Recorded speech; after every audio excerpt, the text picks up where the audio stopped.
Olá, aqui é o Judeu Ateu. Aqui é o Gustavo Bosch. Aqui é o Luke. Aqui é o Izu. E aqui é o Estranho. E este é mais um Mangá ao Quadrado.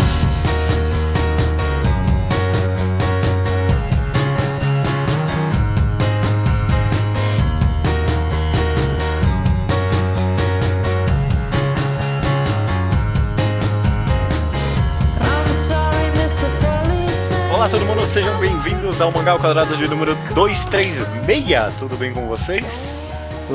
Tudo bem. Tudo bem comigo? Bom, eu não sei ainda qual vai ser o título desse podcast, vou começar aqui falando isso, mas o nosso intuito vai ser falar de experiências negativas. Esse é o tema desse podcast, né? A gente esse já... é o título, então. Experiências negativas. Pode ser o título. Esse vai ser experiências negativas. É porque não é um título que chama muita atenção, eu não sei. Tudo bem, whatever. E esse vai ser o tema. Experiências negativas. Tipo, vezes que a gente leu o mangá e passou raiva, decepcionou, se ofendeu pessoalmente, ficou triste com o que aconteceu, mas que esse não talvez fosse o intuito da história deixar a gente assim, né? São reações inconsequentes à intenção do autor. A gente já, sei lá, comentou que já tem aqui podcast de mangás tristes, né? Sei lá, eu li Pum Pum e eu fiquei triste, mas esse foi o intuito do autor mesmo, né? Não é nesse viés. A gente quer mais conversar sobre a nossa relação de expectativa e recompensa quando não conversa muito bem com os mangás. Beleza?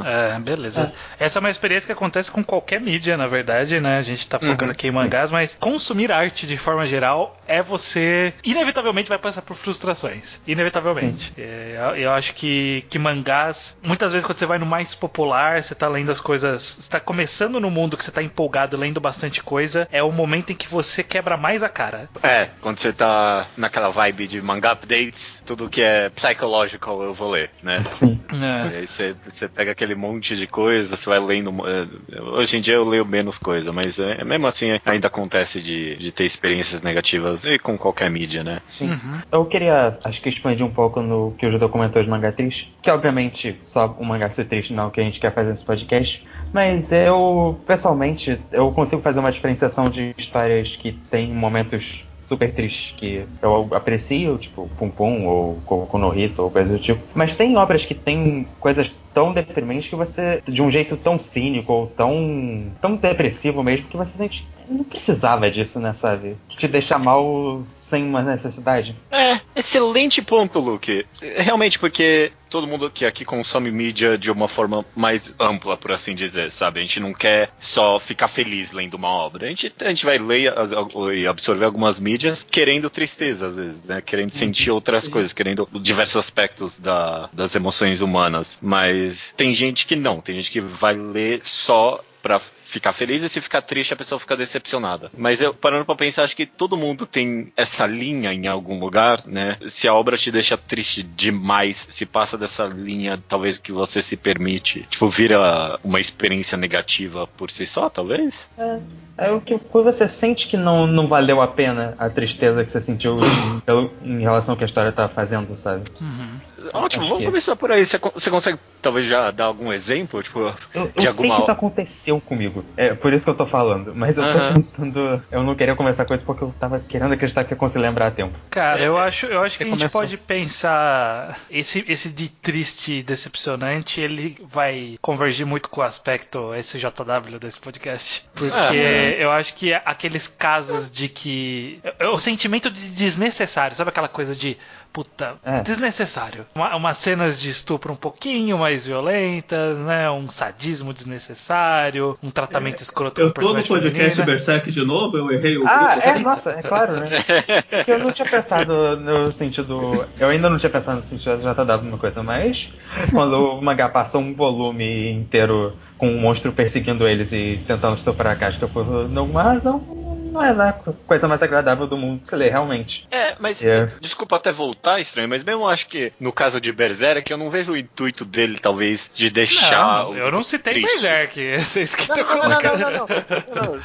Eu quero voltar justamente pra tristeza, porque, tipo, eu tô pensando aqui, eu não sei se eu tenho essa linha, talvez, eu não consigo pensar em alguma obra que me deixou tão triste que eu pensei, não valeu a pena. E que, tipo, talvez o intuito do autor era me deixar triste mesmo. Até temas Emergency que a gente leu e o intuito do autor era assim deixar... Bom, enfim, é discutível, mas uma parte provavelmente, do intuito do autor era deixar o leitor depressivo. Eu terminei a leitura e falei, quer saber se foi uma experiência, sabe? Eu tô com o Judão nessa. Eu acho que eu pessoalmente, acho que eu nunca li uma obra que eu fiquei tão na bad ou tão triste que eu não gostei da obra. Não, mas assim, mas eu acho que não é... a minha experiência por causa disso. Mas eu não sei se é no caso da tristeza, mas nesse caso, pegando o exemplo de estupro, e aí a gente vai... Assim, eu vou sair dos mangás porque é o exemplo que sempre me vem na mente. Que tem uma cena de estupro em Game of Thrones. Enfim, são personagens que eles eram amantes... Só que eles estavam muito tempo separados e quando se reencontraram, o cara estupra a mulher. Não vou querer especificar aqui pra não dar spoiler pra quem não viu. Essa cena é daquele nível que, tipo, é desnecessário, sabe? Naquele que fala assim, cara, que mensagem está passando, sabe? Eu consigo entender que você tá querendo me chocar, mas tá tentando me chocar de um jeito tão barato que eu tô ficando irritado com você, sabe? Eu não sei, existe isso, é isso que eu quis dizer. Vamos seguir adiante desse assunto. Entendi. Okay. Eu acho... É que, basicamente, pra mim, tem momentos que você vai ficando sofrendo, não precisa nem ser nesse sentido mais problemático da coisa, que você só sente essa falta de necessidade também e tipo, não vale a pena você tá lendo. Um exemplo aqui de mangás, achei aqui na minha lista, que eu não lembrava. O mangá chama No, que é do mesmo autor de Elfen Lied. Que era o mangá da menina que ela tá ocupando o lugar do irmão gêmeo dela, ela tá fingindo que ela é o irmão gêmeo pra ela poder competir no ski jumping lá, que é uma modalidade masculina, e na feminina, enfim, não ia conseguir glória, ela precisava competir no masculino. E todo mundo que descobre que ela é uma mulher quer estuprar ela. Ou faz um abuso sexual com ela, ou faz, sabe, chantagem sexual, esse tipo de coisa. Tipo, todo mundo, todo personagem. E em algum ponto eu falei assim, caralho, não faz sentido mais. Sabe? Eu lia revoltado eu li até o final essa merda. Porque eu falei assim, não, agora eu quero ver até onde vai. Eu dropei no primeiro estupro.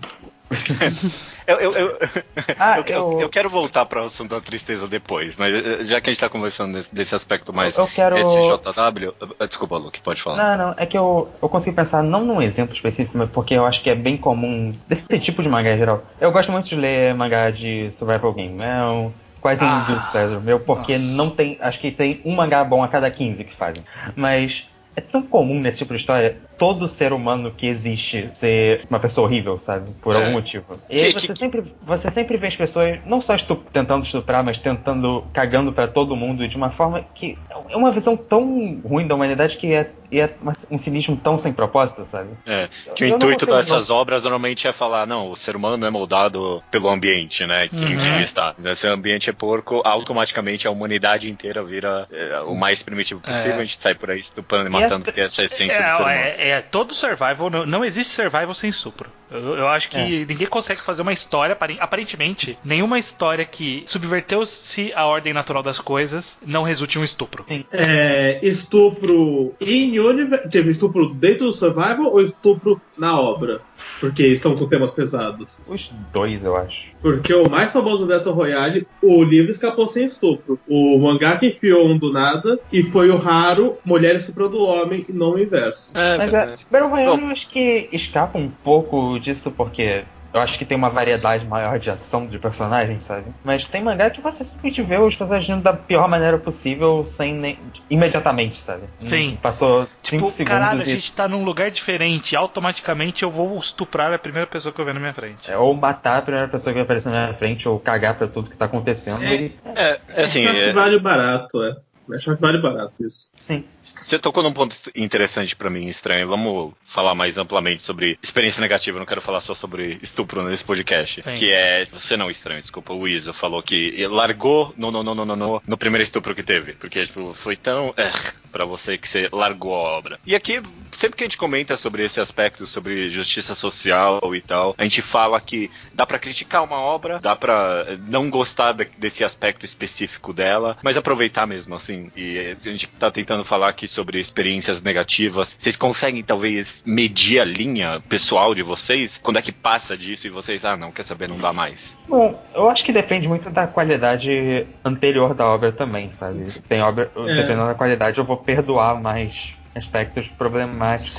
Você gira o olho, mas ok, vamos lá. Eu acho que eu tô com o Luke, assim, quando tem uma cena desse nível, você tem que pensar, pelo que eu tô aturando isso? Por uma coisa que tava ótima até agora ou por uma história meia boca? Sim, exatamente. Que eu vou esquecer amanhã se eu dropar hoje. Que foi o caso do Nono, que eu quero reforçar. Esse caso, ele pode ser até mais amplo, né? Não necessariamente de, tipo, uma cena, um acontecimento específico, mas às vezes um arco de história, sabe? Você tá lendo um mangá e o arco de história tá uma bosta, e aí você fica naquela, porra, mas se eu passar desse arco, ele tem possibilidade de estar melhor, sabe? Já foi melhor antes. Estar continuamente lendo algo que não está bom é um eterno exercício de você pesar o, puta, mas foi bom pra mim no passado, ou eu acho que pode ser bom no futuro. Você fica fazendo todo esse peso o tempo todo, e aí quando essa balança vira, que é quando você desiste do mangá, né? Exatamente. O caso de Nono, que é o exemplo porque eu mencionei que eu dropei, eu li desde o começo sobre o fantasma de que o OG é o Fenlit. Então o mangá já tinha que se provar. Ele já não começou no normal. Eu tava achando que a história era bem ruim. Eu tenho um bom exemplo também, que é o... Acho que ninguém aqui leu Sunken Rock, do Boichi. Não li. Boichi, famoso odiador de mulheres, né? Sim. Não sei se é odiador, mas... objetifica um pouquinho demais. Ele bastante. É o famoso desenhista da pose peito-bunda. Que você consegue ver o peito e a bunda na mesma pose. E Sunken Rock sempre teve disso, e eu sempre consegui aturar, porque o cara desenhava muito em Sunken Rock, tinha umas boas cenas de ação e tal. Aí com 8 volumes de Sunken Rock, ele entrou no arco. Tipo, era um mangá sobre máfia, tipo, era os caras conquistando a máfia da Coreia. E aí ele entrou num arco de 5 volumes, que não tinha propósito nenhum, em que o objetivo do cara era virar manager de idol pra encontrar a bunda perfeita. E não tinha nada a ver com a história, com nada. Aí foi aí que eu quer saber, não dá. Por que eu tô lendo isso? Pra que eu tô me submetendo a isso, né? E não tinha nada do que o mangá tinha antes. Não tinha nada da ação, era só o cara com as páginas de bunda dele ali. Ele queria desenhar a bunda, era impressionante. Eu acho que o caso do Iso é interessante porque ele denota uma categoria bem comum, que é, eu gostei de uma obra anterior, então eu quero gostar dessa outra obra do cara. E aí, tipo, você vai com muita boa vontade ler uma segunda obra de um autor. Quando é decepcionante, você fica muito na negação, sabe? De, puta cara, mas... será que de repente não é bom e eu só tô com a expectativa errada? E aí em algum ponto você tem que se tocar que não, sabe? Me ocorre aquele Fire Force, né, do autor de Soul Eater, que tipo, eu nem li todo Soul Eater, mas eu tinha achado legalzinho. Aí quando estreou esse mangá, eu falei, vou pegar desde o começo, né, porque o cara é interessante, ele tá mais experiente, fez umas coisas diferentes na arte, acho que aqui ele vai mandar legal nesse mangá novo, né? Nossa, como eu decepcionei. Aí eu comecei também. E aí tipo... e avançando eu falava assim, não, cara, mas eu acho que pode ficar bom, mas tá muito ruim, mas talvez fique bom. E aí, tipo, em algum ponto chegou que eu falei assim, ok, não vai dar. Eu te dei boi demais. E acho que aí que a gente começa falando que é uma experiência negativa de verdade. Quando você tá se forçando a ler um mangá por motivos completamente falaciosos, assim, você tá acreditando que vai ser bom uma coisa que você já não tá gostando. Você já tá ruim aquela leitura.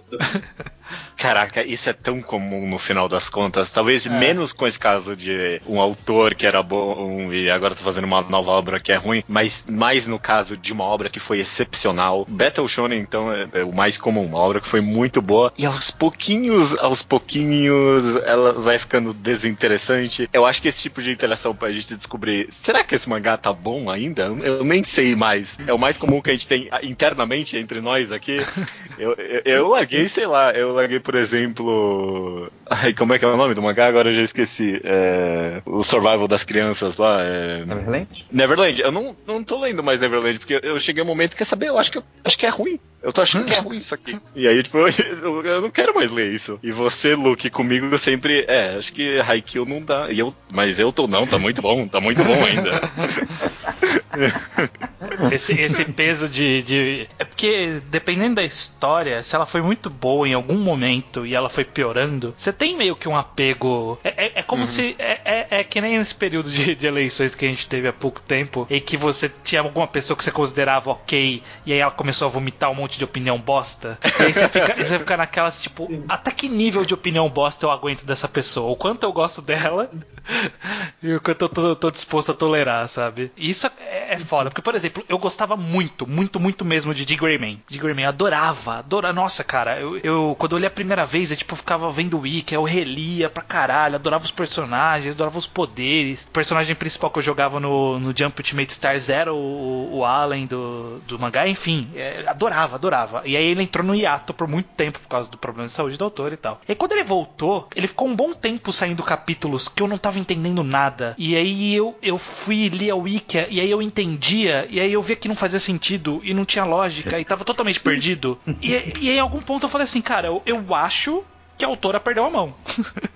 E hoje eu desisti, hoje eu não leio mais. Porque foi um processo muito triste, porque saía capítulos curtos de 10 páginas, porque a autora não conseguia desenhar mais, e eu não conseguia ler 10 páginas. Eu ficava com raiva. É muito triste você desapaixonar de um mangá. E é sempre fascinante também ver as pessoas que mantêm que é bom. Esse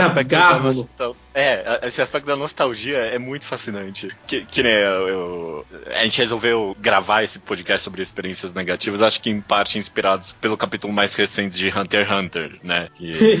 Não foi inspirado por isso. Eu que sugeri, eu nem leio Hunter x Hunter atual. Eu sugeri, mas acho que tava, sei lá, no Zeitgeist, sabe? Pelo menos a gente tava lá essa interação foi engraçada. Eu falei que eu queria eu queria fazer um desconcertando, né? A gente estraga o mangá de Hunter x Hunter. Aí você, Bocha, virou pra mim e falou: pode deixar que o autor já tá fazendo isso por você. Eu tenho essa piada que eu conto regularmente, de que eu sou muito fã de Hunter x Hunter, me mantenho fã, não lendo os atuais. Sempre esperando acumular uns 30 capítulos. É como eu me mantenho fã do Hunter x Hunter. Eu não sei se eu ia aguentar, de verdade. Não, você não ia, porque... Vocês mudaram esse último capítulo, eu fiquei puto de verdade. Foi a primeira vez que eu não perdoei o Togashi, assim, que eu, caralho. Esse último capítulo foi só o ápice de toda a parede de texto que você pode ler em Hunter x Hunter, porque os últimos capítulos não estão muito melhores. O problema dessa... Quando você comentou isso comigo, Bocha, eu achei que vocês estavam defendendo. Eu acho que esse capítulo, essa página em específico, foi acho que o trigger final em algumas pessoas pra caralho, não vai se fuder. Eu tava... Vamos perdoar o Togashi, vai. Nessa passou do meu limite. O Togashi tava de sacanagem. As outras eu só não li, eu vi as figuras. Esse não tem figuras pra ver, esse é o problema. Exato. Mas eu vou lá no Twitter, falo mal da página e tem uma galera, não, você não tá entendendo. Tem que ter um QI muito alto pra apreciar esse mangá. Eu não tô entendendo mesmo não, admito. Acho que é uma estudinha maior, porque tá difícil. Qual vocês acham que são os sentimentos mais tristes, mais deprimentes você manter uma leitura por esse motivo, sabe? A gente já falou aqui de amor passado, mas eu consigo pensar em outros motivos. Por exemplo, você lê alguma coisa porque você quer continuar participando do ato de estar lendo aquilo, sabe? Vocês nunca tiveram isso? Eu tenho isso. Eu tive isso com Fairy Tail até Fairy Tail me ofender. Eu tive isso com Fairy Tail até o final, eu tive isso com Bleach até o final. Eu tive isso com... Reborn até o final. Nossa, Reborn. Com Shingeki no Kyojin, agora eu desisti, mas eu fui muito longe só nesse sentimento de, eu não posso perder esse movimento histórico que é Shingeki no Kyojin. Eu fiz pior. Eu fiz pior que isso. Porque eu dropei Naruto, aí Naruto acabou, aí passou 6 meses que Naruto acabou, e eu pensei, eu tenho que saber comentar sobre Naruto com uma obra completa. E maratonei. E foi horrível. Foi o pior que eu acompanhei a semanal. Naruto é um caso engraçado pra mim. Eu tenho essa memória afetiva na minha cabeça, mas eu sei, eu lembro da decepção profunda que eu tinha com esse mangá. A gente já comentou algumas vezes que tem esse arco nos podcasts antigos aqui, de eu por muito tempo falar, Naruto não consegue me deixar mais com raiva, sabe? Eu sei o que o mangá me oferece, e depois da revelação do Tobi lá, nossa, não, mano, não dá. A guerra, ela me quebrou com esse mangá, não deu, não. Eu fiquei bem decepcionado, porque na minha cabeça é muito simples, cara. Você sabe o que você tem que fazer com esse mangá, porque você não faz logo. E ele não fazia. Cara, é triste. E você lê pra fazer parte do Zeitgeist, fazer parte do movimento atual de alguma coisa. Eu vejo muito isso mais na galera de anime, inclusive. No mangá é que acaba sendo bem mais diluído, mas anime, quando tem uma quantidade X por temporada, eu vejo muita gente naquilo de todo mundo tá falando disso, então eu preciso ver isso, independente de eu odiar. Mas é engraçado, né? O título desse podcast é Experiências Negativas. Eu não sei se eu olho pra trás pra Fairy Tail, Bleach, Naruto como uma experiência negativa, no final das contas. Não. Você tá se apegando a alguma coisa que eu ainda não sei o que é, mas não tem como você falar que em algum ponto valeu a pena Fairy Tail. De um ponto do meio ali pra frente, você olhar e falar assim, ok, eu perdi muitos anos da minha vida acompanhando isso e valeu a pena. Não tem como. Porque talvez tenha valido a pena você ter lido Fairy Tail e saber ter essa informação. Não é o que tomou muito tempo da minha vida exatamente. Foi só algo ruim que eu lia 2 minutos por semana. Mas é que tá, Fairy Tail, ele era ruim, mas eu nunca senti que eu tava perdendo tempo, que não valeu a pena, porque era só ruim, mas foda-se, porque eu acabava o capítulo já não tava mais comigo, eu já não tava mais pensando em como aquele capítulo, ele era irrelevante demais pra ser ruim. É que a gente tem sorte da vida não ser o Steam e ficar monitorando quanto tempo você perdeu da sua vida lendo Reborn de ponta a ponta. Que se somar todas as horas que eu gastei lendo Reborn, eu vou olhar pra essas horas e vou falar, caralho, o que eu fiz da minha vida pra ver o cara andando de moto? Bom, o cara andando de moto foi só uns 3 minutos, porque foi um capítulo e acabou. Até a autora percebeu que era uma ideia bosta.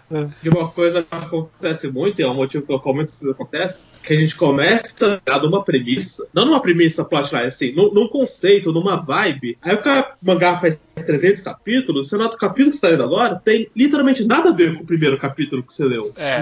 Às não vezes tem nada positivo. que te convenceu a começar aquele mangá que ainda tá lá. E você tem que olhar e descobrir que mangá é esse que você tá lendo, mas que o mangá não se vendeu pra você em nenhum momento. Que Reborn faz isso muito, porque cada arco ele muda, foi de comédia pra máfia, de máfia pra Pokémon, aí vocês falaram, essa parte do Reborn pra trás. Nossa, a parte das caixinhas. É um excelente... Bate muito com Dobutsu no Kuni, que é onde eu mais tive essa sensação na minha vida. Adorei a premissa do moleque Tarzan, e aí teve um momento que eu tive que olhar pra tela e vi que eu tava vendo um fundo branco fora da dimensão da Terra, tinha 2 mechas lutando, um feito de osso, outro feito de carne humana, e eu penso, não, quando que o mangá virou isso? Aquela famosa questionamento, né, que se você tem um barco e você for reparando ele, trocando todas as madeiras dele conforme for quebrando, e em algum ponto não tiver mais nenhuma das madeiras originais, ainda é o mesmo barco? É o navio de Teseu. O barco de Teseu. É uma analogia, mas acho que o Reborn, aí você olha pro barco e ele virou um carro. Virou uma moto. Mas é um excelente ponto, porque por isso que eu falo que, sei lá, Fairy Tail e Bleach não foi uma experiência negativa. Porque, tipo, eu acho que tem justamente a ver com a expectativa que você tem com a obra. E, eventualmente, Fairy Tail e Bleach, minha expectativa sempre foi baixa, sabe? Eles me entregaram o que eu tava ali lendo. Agora, do Butsu no Kuni, eu, tipo, puta que pariu, mano, esse mangá tem o potencial de ser um clássico, uma das melhores coisas já feitas. O cara vai... um estudo sobre a comunicação, o papel da comunicação, o quão importante é o nosso poder de fala, nosso poder de se entender, sabe? Caralho, que foda, que ideia. E aí, mechas de osso e carne. O cara vai resolver o problema da humanidade com esse mangá, sabe? Não é. A expectativa foi tão alta e esse sim eu vejo como uma experiência negativa, sabe? Eu tenho um caso parecido. Eu aceitei falar aqui nesse podcast porque você falou de experiência negativa, eu pensei do Tokuni, eu quero sobre o Tokuni. O que é que você pensou abaixo? O Agatsuma-san wa Ore no Yome. Minha esposa é o Agatsuma, porque... Nossa, que mangá é esse? Esse é um mangá meio comédia romântica, que é um carinha que ele basicamente ia pro futuro e via que tava casado com a menina da turma dele. Então ele ficava indo e voltando do futuro pro passado pra refazer as coisas pra conseguir casar com aquela menina. Só que existe um ponto no final que o cara tretou com um desenhista, sei lá, e ele termina tão bosta, mas tão bosta, ele era tão divertido que é só... Nossa. Essa é uma categoria que a gente tem que falar, que é o final bosta. Ele é uma coisa tão triste, cara. Eu acho que é essa coisa, porque Fairy Tail, ou Reborn, ou Bleach, ou Naruto, sei lá, é um mangá que nunca foi tão bom assim, e ele vai piorando meio que gradualmente, né? Aí quando chega no final, você não teve esse baque de verdade. Do Butsu no Kuni, aparentemente, vocês estavam lendo super empolgados, até que de repente terminou uma merda. Tipo, terminou uns bons 5 volumes merda. Esse é o maior problema, inclusive. Ele se tornou merda. Mas eu acho que o baque é um pouco maior, imagino. Vocês lembram que em algum momento... Não, é assim. Em algum momento a gente gostou de Toriko? Não, pera, eu gosto de Toriko. Eu gostei de Eu todo adorei Toriko. Foram 30 capítulos. Aí o resto eu não sei. Caramba, eu adorava Toriko também. Me diverti Eu adorei a introdução de Toriko. Vai escutar o mangá quadrado número 1. A parte que a gente fala a gente fala mal de Naruto, a gente fala mal de One Piece e aí a gente, Toriko. É assim que se faz mal de One Piece? É assim que se faz. Tava em Dressrosa. É assim que se faz um Battle Shonen. Esse cara sabe o que ele tá fazendo. Toriko. Bom, mas naquela época ele sabia.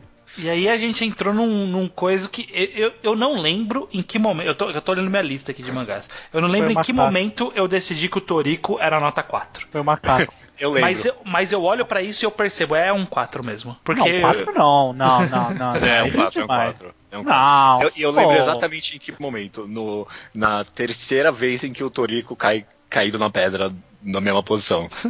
Que ele tinha isso, toda vez que ele perdia, ele caía na pedra na mesma posição, ele sempre tinha uma pedra pra ele cair. Aí quando o autor fez isso pela terceira vez, eu falei, não, esse cara ele não sabe o que ele tá fazendo. Ele é um bosta, ele não tem o mínimo controle sobre a história dele.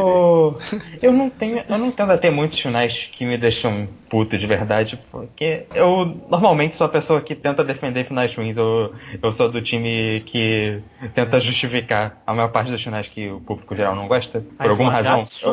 Eu sou sempre desse lado. Mas tem uma obra que era um dos meus mangás favoritos. Eu olho pra ela hoje, eu não consigo não sentir raiva, que é Liar Game. Eu queria falar de Liar Game, obrigado por trazer o assunto. Só tem 2 finais que tem muito final que eu achei ruim. Eu adoro xingar final, sou o povo do Luke. Nossa, adoro falar mal de um final. Mas só tem 2 que eu fiquei tão puto que eu retroativamente não consigo mais gostar do resto do mangá. Porque eu sei que combina no final ruim. Que é Liar Game e Bakuman, de verdade. Bakuman eu não consigo... eu não consigo mais ler o começo de Bakuman e achar legal. Porque eu sei como acaba e eu odeio o final. É que o Liar Game eu tenho que me esforçar muito. Mas é porque Liar Game quebra a história de um jeito. Exatamente. É porque o final ele é tão ruim que ele estraga o resto, porque ele explica o resto e o resto perde totalmente sentido quando você vê o motivo, sabe? Sim. Então, tipo, nem o que era bom faz mais sentido. É muito triste isso. Tudo ruim aquele final. Eu poderia falar muito tempo do final da game, mas basta dizer que não tem um aspecto que salva naquele mangá. Porque é o pior arco, é o pior jogo e é a resolução que vai estragar todo o resto que você viu até então, sabe? Não é nem que o mangá mudou e fez algo incongruente. É que fez algo horrível que ainda é incongruente com o resto. Nossa. Mas por exemplo, o Bakuman ainda consigo olhar para alguns momentos, talvez pensar, talvez ele foi bom em alguns momentos, mas eu imagino que o Liar Game seja mais, tipo, a história seja mais dependente do final, né? Sim. Por exemplo, eu consigo odiar o final de Naruto e ler o Shurin Shiken e achar do caralho. Eu consigo facilmente. Só pensar perder o caminho. Liar Game eu não consigo mais ler o Contrabando e não ficar puto com Liar Game. Eu quero puxar um tipo que ele diz muito sobre as experiências ruins de você ler uma outra obra de um mesmo autor que você gostou e ser ruim, mas e spin-off da obra que você gostou muito e aí você vai ver e tipo, eu não devia ter feito isso, sabe? Porque até hoje, e aí eu finalmente vou poder falar em podcast, até hoje está como o bastião da minha nota 1, que é a menor nota que eu posso dar no coisa. Até hoje a régua começa em Battle Royale 2. Tipo, a minha régua de ruindade começa em Battle Royale 2. Eu achava que era aquele one shot de The War Ends With You. Nossa, muito bom. A minha régua de ruindade começa enquanto eu odiei Battle Royale 2, sabe? Tão ruim que é. E cara, isso acontece até que com uma certa frequência. De você, tipo, eu tava lembrando da prequel de Lich Hikari Club. Era isso que eu ia falar. Pura Lich Hikari Club, né? Nossa, é muito triste. Tipo, é muito ruim, sabe? E não é aquela coisa de uma outra obra do autor. Ele literalmente estava fazendo a mesma história. Como que ele errou?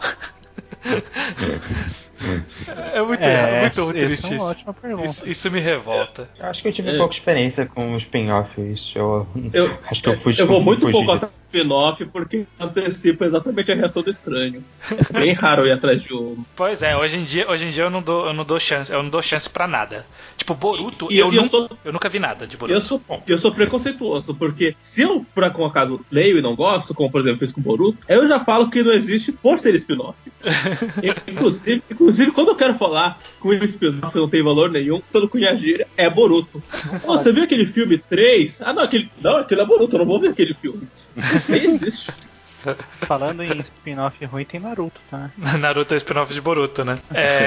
Eu queria fazer uma pergunta que se vocês conseguem lembrar de algum mangá que vocês ou odiaram, ou sentiram raiva, ou enfim, teve uma sensação negativa do começo ao fim e ainda assim vocês foram do começo ao fim? Vocês conseguem lembrar de experiência? É o feliz. Você consegue pensar por que você se submeteu a isso, Isa? Sim, eu lembro como se fosse ontem, porque me marcou. Nossa, era 2010. Eu tava com insônia. Da meia-noite às 6 da manhã, eu maratonei o mangá de cabo a rabo. Eu tinha comprado esse mangá. Eu achei que começou, foi um lixo. Eu tenho todo esse mangá, porque eu odeio esse mangá. Eu tenho uma relação diferente com ódio. Tá.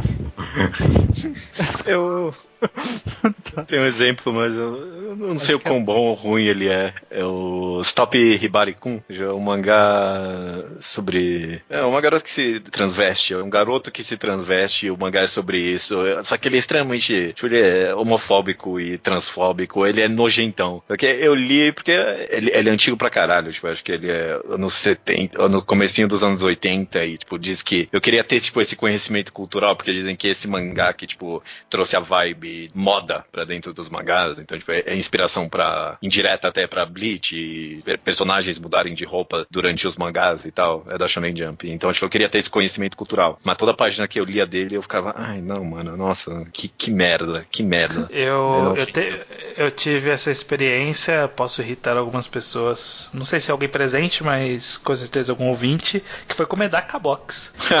Que eu li porque foi naquela coisa da promessa de que é bom, e aí conforme eu não gostava, eu seguia lendo porque falando assim, não, isso é tão ruim que eu quero ler até o final pra eu poder reclamar com propriedade, pra ninguém poder falar pra mim, você parou antes de ficar bom. Eu falei, não, eu vou até o final, eu não vou parar antes de ficar bom. Eu tô passando por isso de novo com o Jojo, inclusive. Não, eu vou até o final porque todo mundo tá falando, você parou antes de ficar ruim. A gente chegou na conclusão que você não sabe ler Jojo, é diferente. Jojo? Você não sabe ler Medaka. Jojo, acho que ele tá certo. Jojo me dá uma sensação de experiência negativa curiosa que eu quero trazer à tona, porque é uma das poucas experiências negativas que só a mídia mangá consegue passar. É quando você tá odiando um capítulo, você tá intragável, você não aguenta esse capítulo, e esse capítulo é parte 2. Aí você abre a barra do Scanlation e você vê que tem aquele mesmo nome até a parte 13. E que vão ser 13 capítulos, aquilo que você, série de TV, não consegue passar esse ódio instantâneo. Isso não faz sentido, porque você tem a parte 13 significa que a luta dura muito, vai tendo várias fases, não faz sentido. Não, às vezes é só enrolado mesmo. Não. A luta de Jojo, se você não gostou do conceito, você não vai gostar da luta inteira. Não sei como a parte 5 pra frente, mas no começo, se você não gostou, você também não vai ficar bom da metade da luta pra frente. Eu lembro claramente a próxima luta. Quando eu vi o cara que morava na torre de transmissão. Não, aí você cala a boca. Não vem falar do Earth, Wind and Fire, não. Vamos mudar de assunto. Não é o Earth, Wind and Fire, é o outro cara. Comigo foi parte 3, luta contra o bebê. Eu não aguentei. Foi horrível. Mas aí, estranho, eu vou falar que a sua experiência negativa é a minha experiência negativa favorita, que é uma falsa experiência negativa, que é você ler algo que você odeia pra você poder falar mal, né? Com o único intuito de você poder estar dentro do zeitgeist de odiar aquilo. Você está movido pelo ódio, aí não conta como uma experiência ruim. Sim. Bom, de experiência ruim minha, eu vou procurar no Hikari Club, que eu lembro mesmo, já que já citaram, e eu tive que ler, né, porque a gente grava podcast. É um caso específico isso, né? Eu li vários mangás que eu não gostei por causa de podcast. A gente sofre um pouco disso. É que faz tempo que a gente não faz uma mangagrafia, mas às vezes tem que passar por alguns mangás que o cara não tava muito inspirado.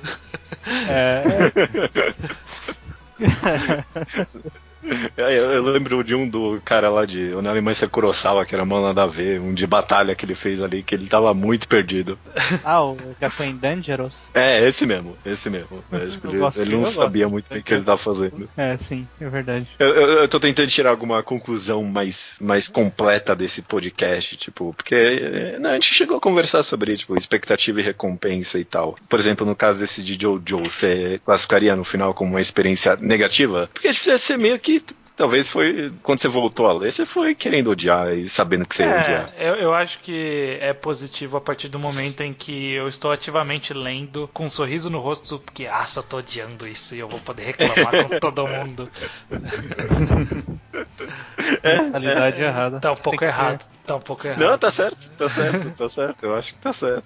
Tipo, é justamente isso, né? Quando a recompensa não bate com a expectativa que você tem daquela obra, que acho que vira de verdade uma experiência negativa, né? Não tem um estupro na obra, tipo, voltando até agora. Isso eu não esperava isso desse autor. Pô, que merda, né?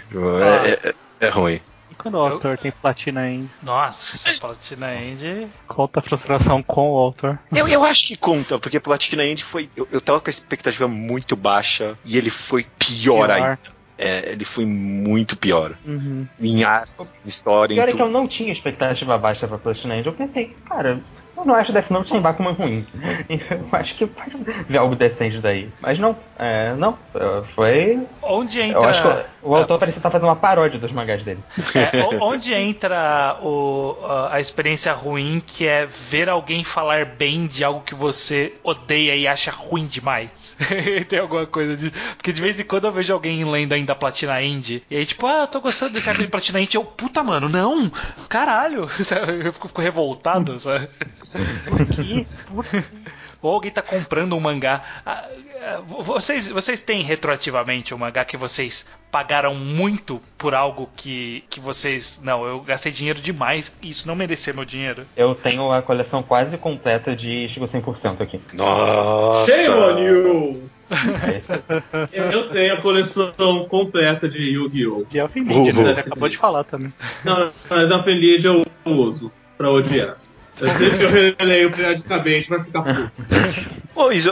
Já não tem mais nada a ver com podcast, mas você que leu... Pode ser que tenha a ver, não sei. Mas Yu-Gi-Oh! Todo mundo fala, não, vocês têm que ler o mangá, porque o mangá que é o bom de Yu-Gi-Oh! Você tá aqui então pra me tranquilizar de que o mangá é ruim também. Não, o mangá é ruim também, assim. Se você acha que tem alguma coisa que salva do anime, eu acho que essa coisa de fato vai bem feita no mangá. Só que quem gosta de mangá, que é muito ruim Yu-Gi-Oh! Porque... E é pura nostalgia, justamente porque eu vi o anime quando eu era criança, e quando eu saí do Brasil, eu pensei que agora eu quero ver a história boa, e ela tá de fato um pouquinho melhor. Mas também descobri que ela é ruim, é que nem quando você revê Cavaleiros do Zodíaco adulto, você descobre que aquilo é muito ruim.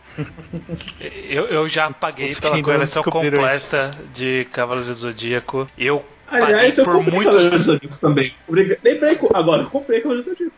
Eu comprei por muitos anos Bleach. Eu acho que eu cheguei no volume 50 e pouco, quando já estava claramente pior e eu estava claramente não gostando e eu ainda pagava mensalmente. Mas já me livrei, já dei pra outro otário. Cavaleiros do Zodíaco, pra mim, acho que é a maior exceção à regra pra mim pessoalmente, porque tudo que a gente listou aqui eu tinha como motivo. Era pro podcast, eu queria fazer parte do Zeitgeist. Eu fui sabendo que era ruim, tudo isso, mas ainda assim foi uma experiência negativa. Eu perdi meu tempo com esse mangá, eu li inteiro e eu não lembro mais nada. Leu pro podcast, tá?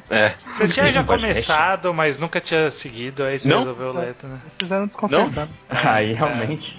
Consertando, no caso. E nem foi tão bom. Porque não dava pra consertar, É tão ruim que não dá pra consertar mesmo. Imagina. Bom. Beleza. Finalizando, qual é o pior mangá que vocês já leram? Tipo, que vocês conseguem...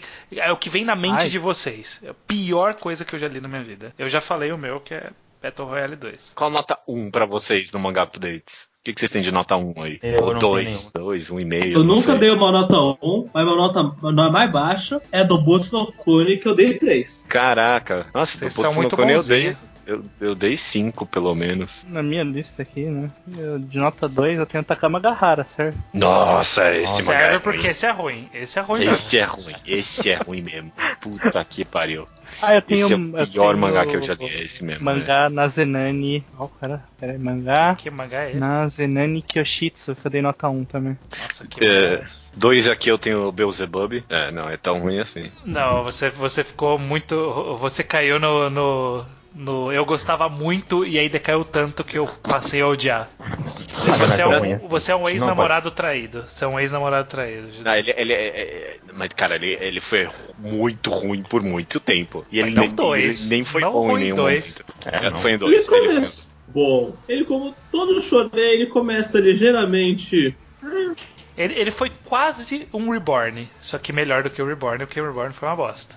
Pensei em um Enigma, com certeza. E saiu no Brasil ainda. Esse entra na categoria da revolta, do caralho, mano. Estão lançando no Brasil e é uma merda, cancelada. Que absurdo é esse? Enigma é o que eu me arrependo de não ter lido na época, que eu acho que eu odiei tanto quanto eu odeio a Felipe de hoje.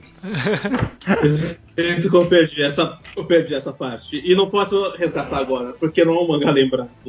Tem um nota 3 aqui que é amado por todo mundo que leu e eu odiei, que é The Friend Winter. É uma webtoon sobre uma menina que não cresce. Esse é o negócio dela. Ela continua com o corpo de criança. E é meio que ele dá esse twistzinho de tipo tratar isso como uma doença mesmo e tal. Só que ele é muito ruim. Isso me lembrou, tem um mangá nota 4 aqui, que também é um webtoon que todo mundo fala bem, que se chama Meloholic. Eu não sei se alguém já ouviu falar disso. Não. É um mangá de romance com algum teor psicológico na coisa, mas o ponto é que ele basicamente tem 1 zilhão de twists cada vez mais estúpidos no decorrer do mangá, e no final, eu falava no final do autor, é que ele basicamente queria colocar todos os clichês de mangá de romance possíveis, então ele tinha que fazer alguma coisa de estupro de personalidade e tudo mais. Era quase uma paródia, só que não dava pra levar nada a sério o que tava acontecendo naquele mangá e não era engraçado. Então eu só ficava puto mesmo quando eu tava lendo. E eu fiquei mais puto ainda quando descobri que esse era o objetivo. Te deixar puto. Eu não sei se já subiu a música ou não, mas o webtoon é um negócio que me desencantou conforme o tempo. Eu lembrei de outra coisa que me deixou frustrado. Qual? Oshino. Oshino? E Boku no Hero Academia como um todo, que não aproveita os personagens da forma que deve e fica dando vários capítulos pro grupo 3 com o Tokoyama de caralho do nosso cacete e não perde personagem bom, como a Hagakure. Boku no Hero eu não diria que é uma experiência negativa, não. Eu sempre fizeram abrir o mangá updates aqui, eu acabei de perceber que eu nem mencionei Doubt, que isso sim é um mangá ruim, galera. Nossa, Doubt é ruim. Que é o meu terceiro pior avaliado, ele só é melhor que Sensei no Boku no Fuji. Mas Doubt cai nessa expectativa, porque você vê a capa, caralho, esses coelhos malucos, mano, que porra é essa? Principalmente ser adolescente, né? Tem os negócios de Alice, até onde vai, essa merda toda. E, não, o mangá começou a sair quando tava no alto da minha época.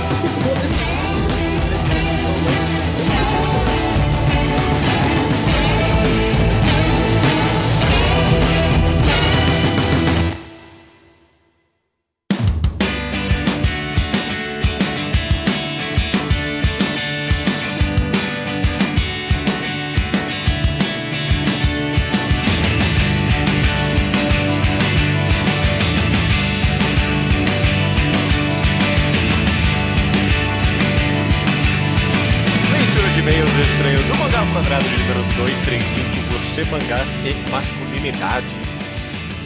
Os e-mails chegam no contato @alquadra.do e também comentários no blog alquadra.do, correto? Exatamente. Recadinhos rápidos. Quem não estava acompanhando e não está sabendo ainda, o nosso podcast mensal Reenquadrado, que é o podcast que a gente vai maratonando ali um mangá, lendo de 4 em 4 volumes todo mês. A gente já fez One Piece, a gente já fez Hunter x Hunter, a gente já fez Berserk, a gente já fez Akatsuki no Yona e iremos começar o mangá inteiro de Ashita no Joy. De cabo a rabo. De cabo a rabo. Então, se você quiser participar dessa leitura do mangá obrigatório para todos os amantes de mangás, diz você. Dizem os especialistas, não sou eu que digo. Ok, desculpa.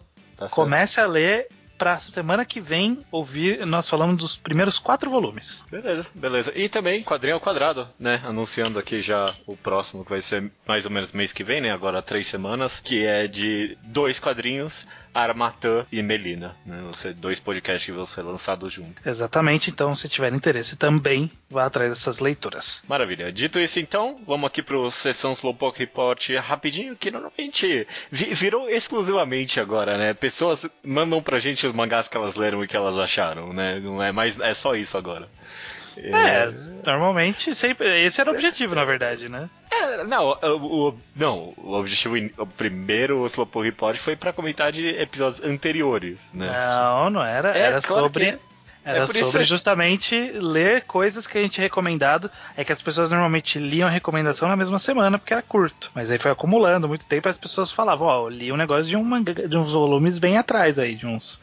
Eu tenho quase certeza que o objetivo inicial dessa sessão era comentar podcasts anteriores. As pessoas comentando de podcasts anteriores ao da semana passada. Mas tudo bem. A gente precisa de uma wiki do... eu acho que esse dado tá guardado aí em algum lugar. Mas de qualquer jeito, a gente começa aqui com o Diego Mendes, que leu Onani Master Kurosawa, Sengoku Yoko, Spirit Circle, Hoshino Samidare e Vinland Saga, né? Mandou um full Satoshi Mizukami e mais alguns clássicos do mangá ao quadrado aí. Exatamente, já matou de uma vez toda a mangagrafia do cara, praticamente. Não é o que importa. É o que importa do cara.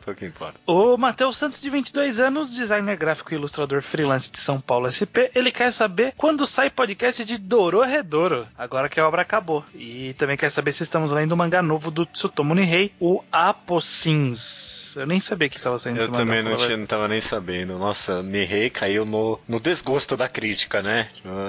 Mal menos, né? Que ele fez o Sidonia e ninguém tava dando atenção, exceto poucas pessoas que se importaram. Alguém se importou aí com o Sidonia. Dorohedoro, por mim, próximo mangá ao quadrado é um enquadrado de Dorohedoro. Puta, dele inteiro é uma maratoninha aí, né? A gente tem que fazer o próximo calendário. Aí eu vou forçar em algum lugar ali, bem pra frente, um enquadrado de Dorohedoro. E se? Mas é que aí vai ficar muito parecido com o que é o reenquadrado. Mas a gente fez o Koukou no Hito por arcos. Nossa, Será que a gente consegue fazer por arcos o Dorohedoro? Porque é muito volume, não dá pra ler. Eu não vou conseguir ler. A gente vai chegar na semana anterior, a gente vai falar, caralho, não reli e são 30... Não é 30 volumes, mas é muito, Tem que ver isso aí. Tem que ver isso aí. Eu adoraria, principalmente porque o mangá ele não terminou excepcional. Ele tem seus erros ali no meio, né? E eu adoraria analisar isso.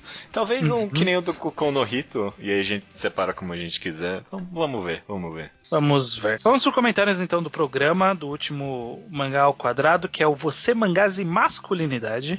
Tivemos um comentário do Luke, amigo nosso. Participante aqui, que comentou sobre como nem todo tipo de violência é necessariamente ligado à masculinidade tóxica. Pois é. Ele comentou comigo isso no chat aqui. Ele falou, joga lá nos e-mails ali, que se você quiser. Eu pensei, foi um comentário interessante dele. O que ele comentou exatamente é isso, que ele se incomoda um pouco de todo tipo de violência ser necessariamente ligado à masculinidade, e nem sempre é assim. E eu acho que no programa a gente estava tratando um pouquinho como se fosse mesmo, mas é porque tinha muita coisa pra falar mesmo, não dava pra entrar em detalhes. Mas acho uma crítica válida, sim. Beleza. Azuli comentou sobre como Thorfinn de Vinland Saga é de fato um bom exemplo de uma masculinidade mais positiva, porque ele conhece muita gente que deixou de ler o mangá na segunda parte, porque o personagem, entre aspas, virou viadinho, né? Claro. Estragou o personagem, né? E de fato, né, na segunda parte, não necessariamente de masculinidade, mas talvez alguns valores que são ligados à masculinidade, sei lá, como honra, orgulho, né, e violência mesmo, é completamente negado pelo personagem. É um pequeno spoiler isso, né? Eu trato hoje em dia esse negócio do Thorfinn como se não fosse, mas é um pouquinho. É um pouquinho, mas todo mundo tinha que estar lendo já.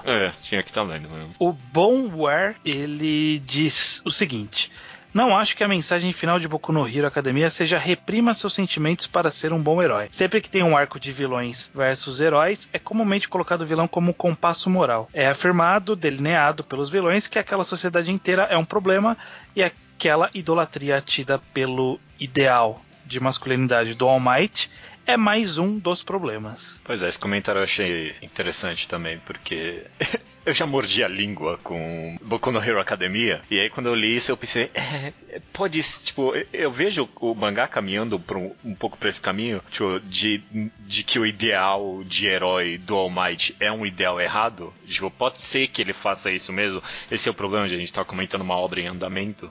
Então, pode ser que eu esteja muito errado sobre Boku no Hero, assim. Eu já estive errado com algumas críticas de justiça social de uns personagens, então tá aí.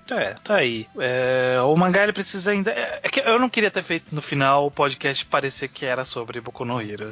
Não tipo, foi mesmo, não foi mesmo. Não foi, mas acabou chamando atenção, como vai ser o caso do próximo e-mail, inclusive. O Sérgio, 21 anos, que tá cursando comunicação organizacional em Curitiba, Paraná, diz o seguinte, ó, sem querer parecer fanboy, mas preciso discordar um pouco sobre a visão de Boku no Hero que foi dada, principalmente na parte da mensagem de Boku no Hero ser reprima seus sentimentos. Muita gente teve problema com isso que eu disse. Boku no Hero sempre trabalhou muito bem o papel do símbolo que um herói como o All Might representa. Apesar de realmente cair no clichê de ter poderes físicos e ser bombado, vejo isso mais como o autor tentando criar o Capitão América ou Superman daquele mundo que seja exatamente o que esses dois são. Boku no Hero não é sobre reprimir seus sentimentos e fingir que está tudo bem quando se é um herói.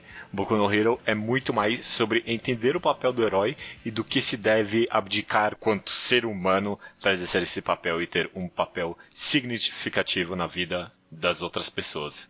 E esse tema é desenvolvido com muita sutileza ao longo de todo o mangá, mais ainda pelo papel do Bakugou do que do próprio Deku. Ali, eles querem ser heróis porque querem salvar a vida dos outros, mas antes disso, eles precisam lidar com os próprios sentimentos. Ok?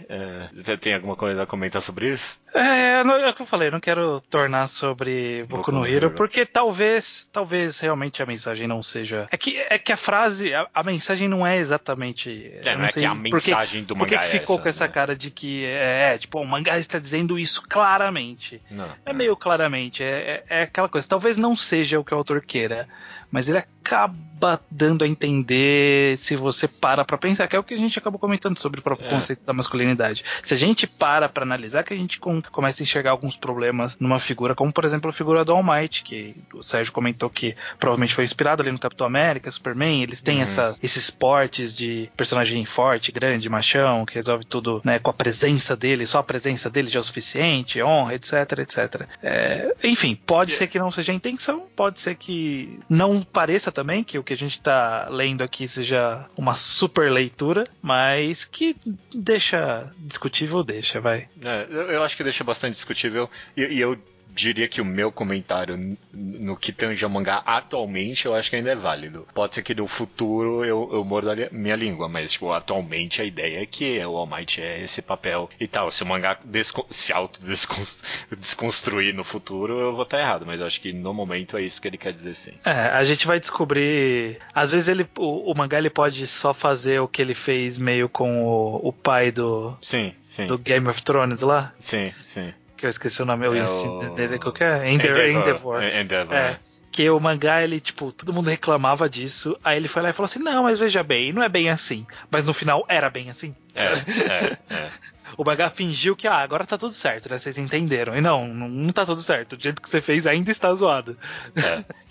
Mas tá melhorando. E ele continua trabalhando esse personagem. Então por isso que eu digo que eu posso estar errado. De qualquer jeito, o Sérgio continua comentando aqui. E outra coisinha sobre Jojo Parte 4. Por que a gente tá vendo isso?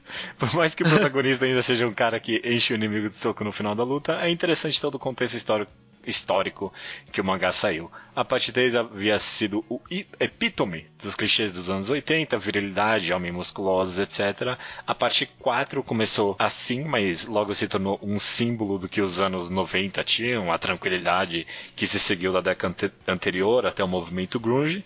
Então, ao invés de um protagonista machão, como no anterior, temos um jovem magro com aparência de delinquente, mas que o poder dele é curar todo mundo e todos, menos ele mesmo. Refletindo o altruísmo do personagem, que ao longo do mangá sempre acaba se dando bem e fazendo amizade com todos que aparecem, inclusive com inimigos. É verdade isso da parte 4 de Jojo? Ele muda tanto assim, o caminho, tipo, a cara do mangá? Não, a cara é mais ou menos a mesma. Mas ele tem menos caras bombados como... não, isso eu vejo. A centralização da história. Ele acaba virando o Jojo, ele vai ficando mais esguio conforme avança o tempo, né? Já na parte 5 já são os caras mais magrinhos, mais... Enfim, né? Ele tem um pouco de altruísmo ali, mas também não tem, porque o protagonista é bem filho da puta. Foda-se. Foda-se, Jojo. Cara, falando demais, Jojo. A gente tá caindo aí no truque dos ouvintes. Enfim, vamos lá. E finalizando aqui a leitura de e-mails com o e-mail do João Miguel, 24 anos, Planaltina, Distrito Federal.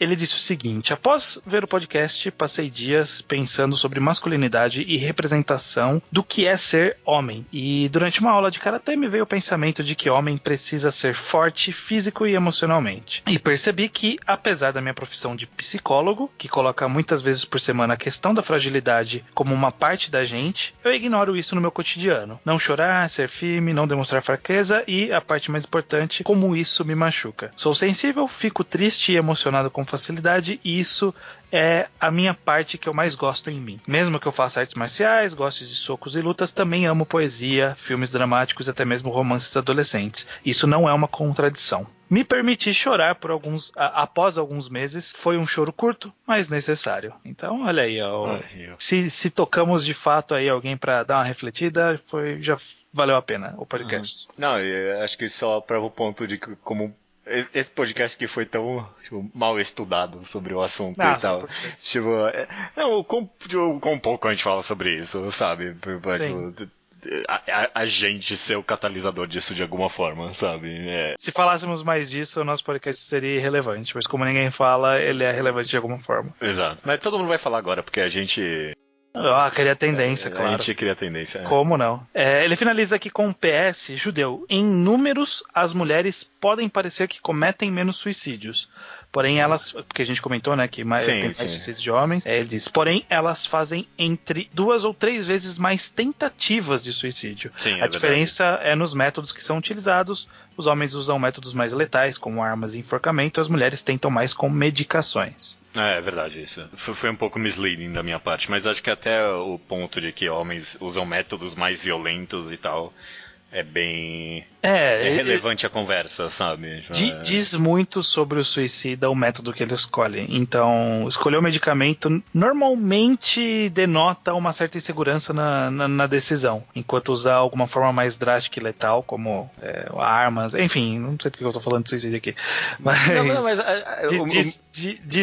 tem algo a ver aí. Não, tem a ver, justamente com a ideia de, tipo, o homem... Tem mais certeza do que tá fazendo. Não, mais certeza, eu digo... Tipo, até no ponto de suicídio são métodos mais violentos, sabe? A ideia é essa, sabe? De que até para cometer suicídio tem essa virilidade envolvida, entre aspas. Talvez. Beleza? Chegamos aqui ao final da leitura de e-mails. Eu falei que a gente ia criar uma tradição nova e a gente não pensou em nada. Não, obviamente nada seria pensado. No final do último podcast a gente já sabia que não ia criar, não ia ter nada, não. Tanto que foi lembrado há 5 minutos atrás. Exato. Mas eu joguei essas semanas aí Subsurface Circular, subsuperfície circular, dos mesmos caras de Thomas Was Alone. É um joguinho...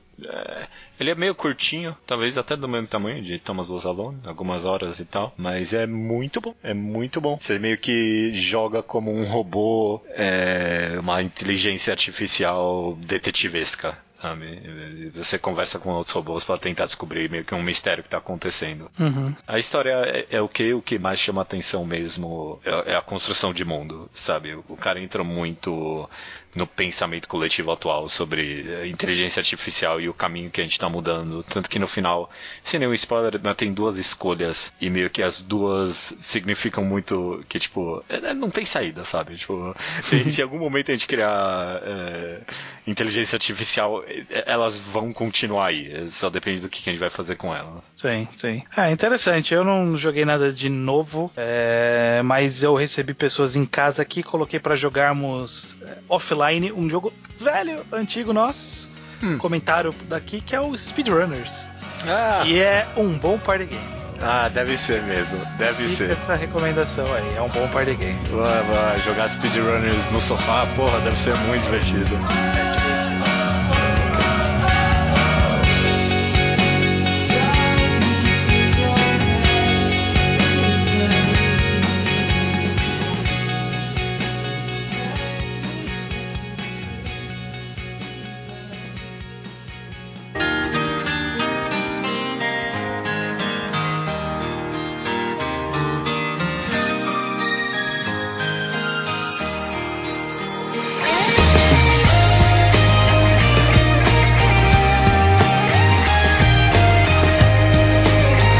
Recomendação da semana, então, é sua, né, Luke? Sim.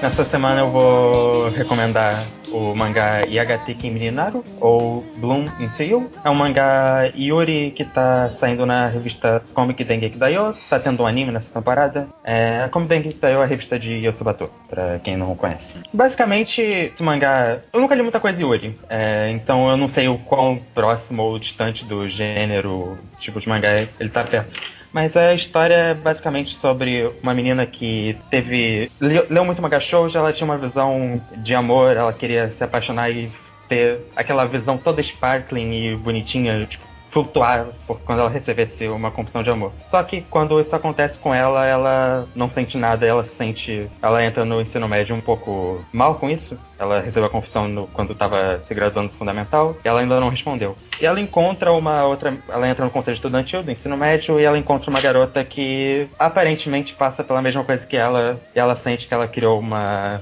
relação, sim, uma conexão com isso. Só que essa outra garota, termina o capítulo e ela se confessa pra ela. E assim começa essa história, que é basicamente essa discussão sobre o que define amar uma pessoa, basicamente. E como cada pessoa lida com amor e identidade. É difícil pra mim recomendar esse mangá, porque eu não acho que ele faz nada muito diferente em questão de história ou progressão. Mas é que ele conta tão bem, ele tem um foco tão grande em expressão dos personagens, em dedicar páginas aos micros sentimentos de cada pessoa, e ver como cada interação tá afetando todo o personagem daquele evento ali. E isso me deixa muito satisfeito. É um mangá que você sente que a composição de páginas é importante. Que o mangá usa isso pra mostrar como cada personagem está se sentindo mesmo. E você entra muito no campo mental de cada protagonista. Fora que as discussões são realmente super interessantes. Você tem personagens que... Eu acho que o que o mangá tá querendo dizer é que essa visão que a gente tem muito idealizada de amor é um pouco prejudicial, sabe? A protagonista tinha essa visão toda idealizada porque ela lia muito mangá shoujo. Ou via pessoas falando de como era. E aí quando acontece com ela tinha uma expectativa grande demais que ela não sabia cumprir. Ou a outra personagem que tem um problema com saber quem ela tem que ser e o que amar alguém significa para a identidade dela, ou o que alguém amar ela significa para a identidade dela. São discussões super interessantes. Eu acho que o mangá trata isso com um tato excepcional, e tem um fator visual que eu acho que é muito bom, sempre colocando você... Tem muitas páginas que te coloca muito no ponto de vista da personagem. Eu acho que isso te deixa tão imerso no que as pessoas estão sentindo que ajuda a transmitir essa ideia. É um mangá de romance muito bem executado. Tem 6 volumes, alguma coisa assim nesse momento. No momento tem 6, né? E é basicamente isso. Eu recomendei a Ono Flag pro Judeu um pouco mais cedo nesse ano, e só não é o melhor mangá de romance que eu li esse ano porque, por acaso, eu li esse anteriormente. Mas se você já levou a recomendação do Judeu a sério, é no mesmo nível. Pra mim essa é a recomendação casada com a Ono Flag, Yagate Kimi Naru. Você me recomendou e tipo, eu fui lendo eu já vi ele sendo espalhado por aí, e todo mundo que eu sigo no Twitter tava me recomendando também, mas ninguém nunca falou pra mim que você falou que, tipo, basicamente é diferente, sabe? Não é, eu lia e parece, tipo, eu achava que era o mangá que a gente fez de um mangá de Yuri, é isso que eu achava que era, todos os clichês e tudo, mas ele é incrivelmente complexo na temática dele. Você comentou uma coisa interessante, que você comentou que ele meio que ele mais ou menos desconstrói essa ideia de tipo, a paixão ideal, né, o amor ideal de shoujo, mas ele também meio que não nega, tipo, a existência daquilo, sabe? Ele meio que só tenta trabalhar o quão pessoal isso é mesmo, sabe? O amor e a paixão e tudo mais. E cada personagem é tão único e o conflito entre essas expectativas e as personalidades acaba criando essa temática super rica. Acho que a coisa é que não é uma história tão diferente. A diferença dele é o quão a fundo ele vai no psicológico de cada personagem, né? E quanto você vê quando vai afetando cada pessoa. Isso que me deixa super satisfeito. Além de ser extremamente bonitinho, como o mangá de romance tem que ser. Maravilha. Maravilha. A recomendação da semana é essa então. Yagate Kimi ni Naru, ou Bloom Into You, ou em português. Esse é o Yagakimi? Eventualmente eu vou me tornar sua, alguma coisa assim. Eu acho que é essa a tradução. Florir dentro de você é melhor. Caralho, o japonês precisa aprender a dar nome. Bloom Into You é um bom título em inglês. Pra um pornô. Não, um bom título em português. Pornô, eu acho que o título faz sentido em japonês, porque a ideia é meio que tipo, porque a protagonista vai conversando lentamente a dar chance pro amor dela, ela tá florescendo. Beleza. Até semana que vem. É isso aí.